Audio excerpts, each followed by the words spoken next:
the founder of the International Caucus of Labor Committees, presently running for the Democratic nomination for President of the United States, now running hard in the New Hampshire primary, the next President of the United States, Lyndon H. LaRouche.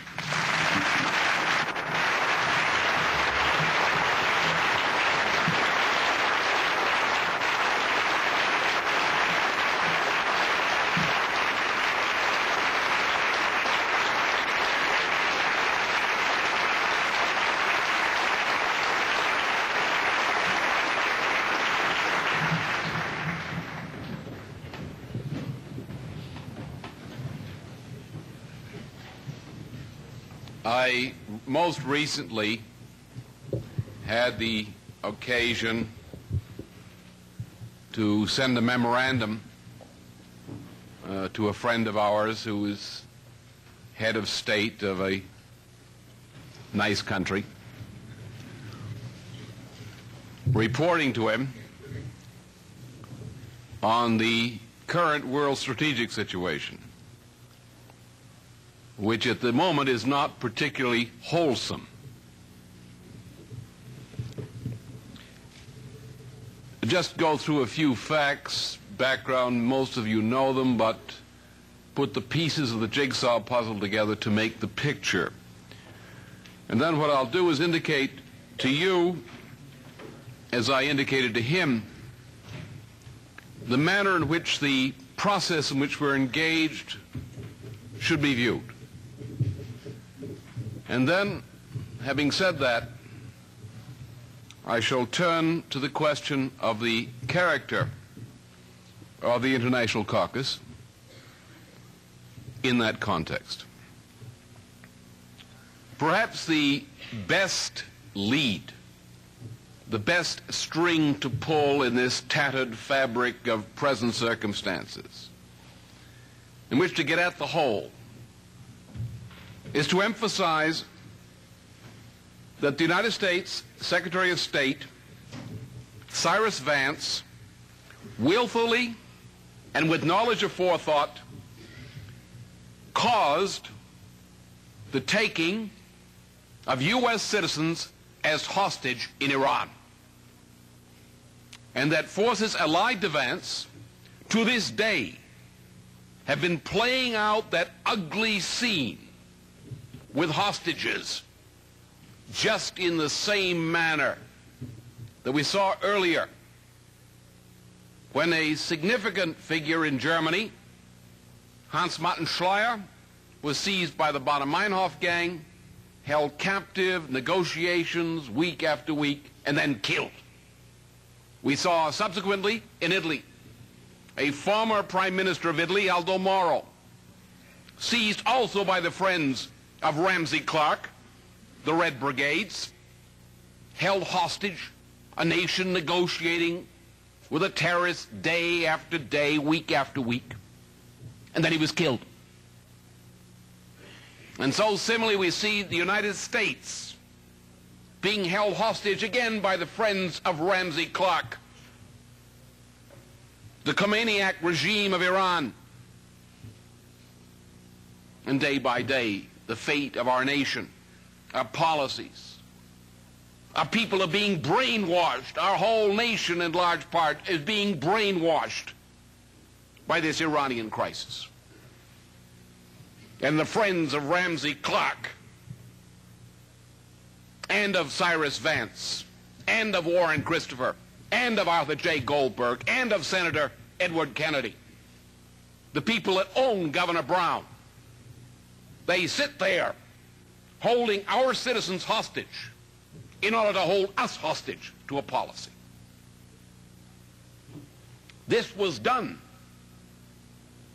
by the Secretary of State of the United States, Cyrus Vance, against the United States. And the Carter administration asked us for national unity behind its policy.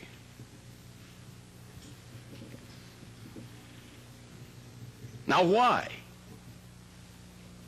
Why to the friends of Senator Kennedy, who was the clown prince of the Kennedy machine, why do they cause a bunch of insane lunatics, the Khomeini dictatorship, to invade the U.S. Embassy in Tehran, seize Americans hostage? Why do they do it? It's very simple. Last spring, another member of the Carter administration, Defense Secretary Harold Brown, together with echoes from Zbigniew Brzezinski, who does make political statements, but he's not attacking waitresses. And he gets euphoric, you know, he jumps up on the table and grabs the nearest waitress and starts dancing. You know, he's a very funny fellow. Last year, they said they were planned to develop a 110,000 member U.S. strike force. That's about probably the extent of the effective military, conventional military forces the United States has at this time, which was going to be targeted into the Middle East, the Persian Gulf area.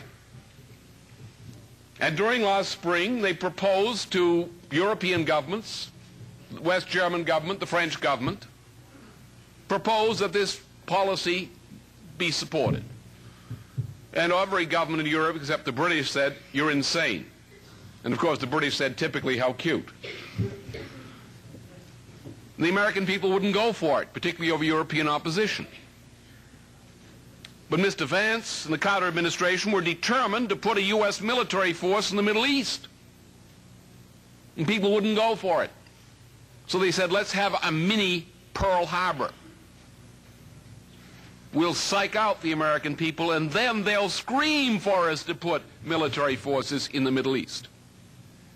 And that's the immediate reason that Secretary of State Cyrus Vance orchestrated the seizure of the U.S. Embassy and the taking of hostages with full foreknowledge that bringing the Shah into the United States would probably cause that action at that time.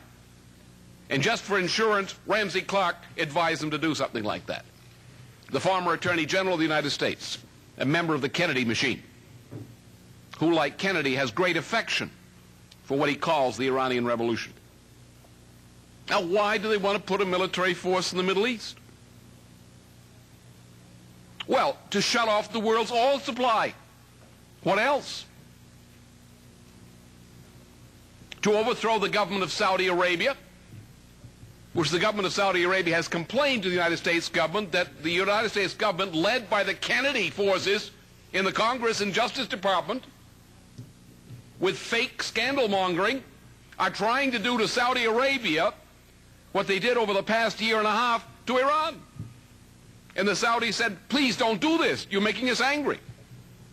So the next day, after Miller is kicked out of Saudi Arabia, not asked to leave, kicked out, and told, cut this out, Kennedy ups the ante, and the scandals pour out of the New York Times and so forth.